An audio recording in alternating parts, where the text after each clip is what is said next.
This is an electric Formula car I made in Assetto Corsa based on Race Sim Studios F4 car. This is Circuit Zolder. This is the F110E, and this is me. You might be wondering how I got here. I was too, so let's back up.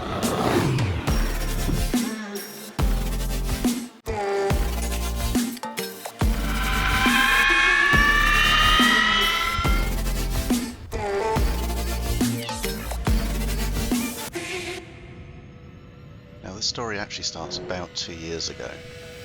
I may have pestered them a bit on Twitter and they invited me out to the first event.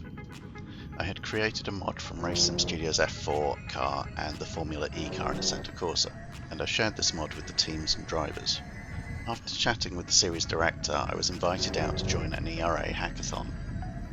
You can see the outcome of that in part 1 of this video series. The car is about 170 horsepower, 670 kilos and based on an F4 chassis.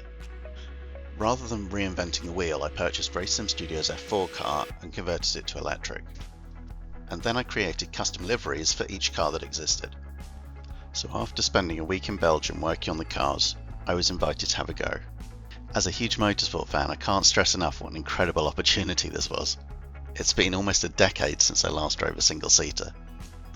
Knowing that the car was dialed back to only 80% power, I knew I wasn't going to be able to achieve similar lap times that I could in the sim. So I set myself a target of trying to go under 2 minutes, and I wanted to try and correlate the handling and performance of the car in the game. If you've never stepped into a single-seater, it's quite tight.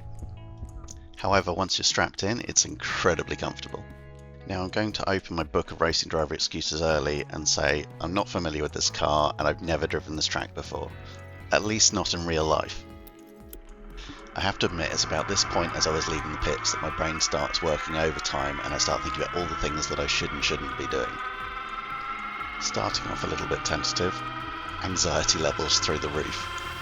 Now one of the things to note is that in the sim this car has got quite a lively rear axle due to regen under braking. Fortunately the regen was dialed right down for this run.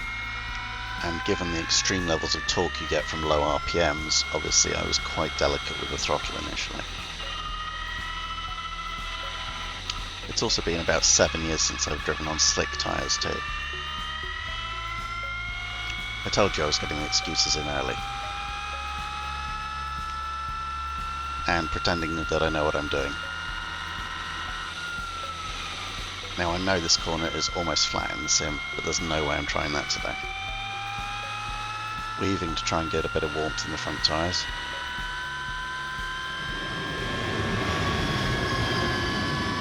Now given this is an outlap and the tyres are cold, I'm being very careful. This chicane is notorious for people spinning, so of course all I'm thinking is don't spin, don't spin.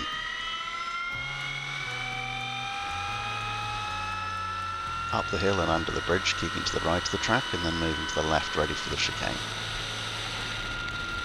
On the sim I don't brake until the curb, but obviously I'm taking it a lot easier here. Still being quite tentative at this point, but getting a bit more comfortable with the whole situation. But not comfortable enough to take that corner flat yet.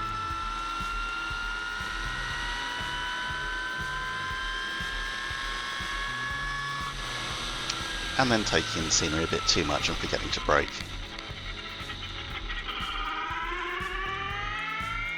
Silly Oz. I think the biggest thing is actually having a racetrack entirely to myself. I've never had that before.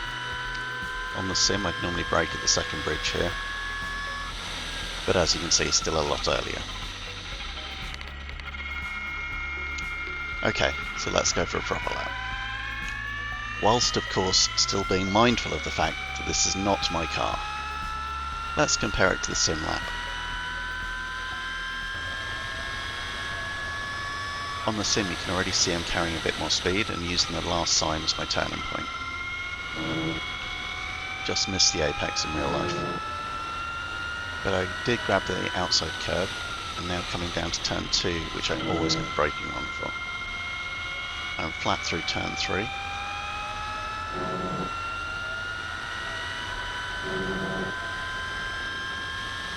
On the sim, turn 4 is just a lift with a dab of brake to bring the weight over the front axle and turn in. I'm being a lot more tentative in real life though. Pretty happy with my lines so far.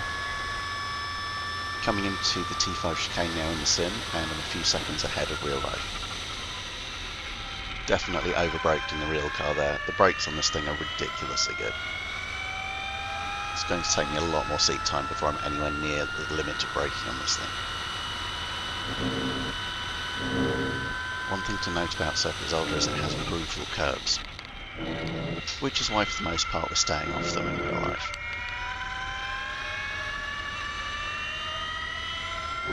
Now I did find the courage to stay flat through this corner on this lap. So we keep the throttle pinned until braking for the hairpin. Still not using all the track, but at least I didn't miss my braking point this time. And I even found the apex. Exiting through the chicane that isn't really a chicane. And in the sim we're already just about to complete the lap. Still braking about 10 metres too early in real life. That's the lap done in the sim. Pretty sure I could easily find 5 seconds on that lap in real life.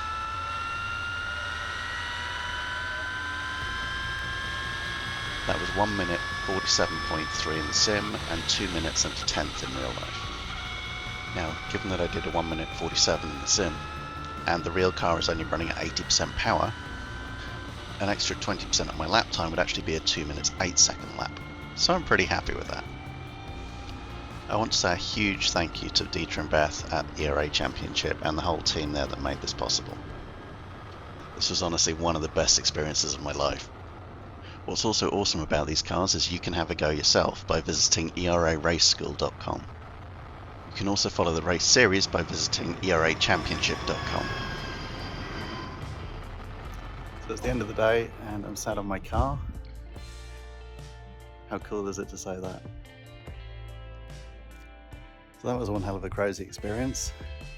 Just packing up now to head back to the UK, having spent the day here at Circuit Zolder and getting to take the ERA F4 electric single-seater out for about 10 laps in total, which was one hell of an experience.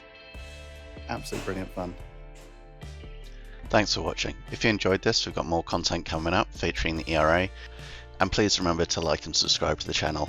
It's really appreciated. And as I make my way back to the UK, I want to say a huge thank you to everyone involved.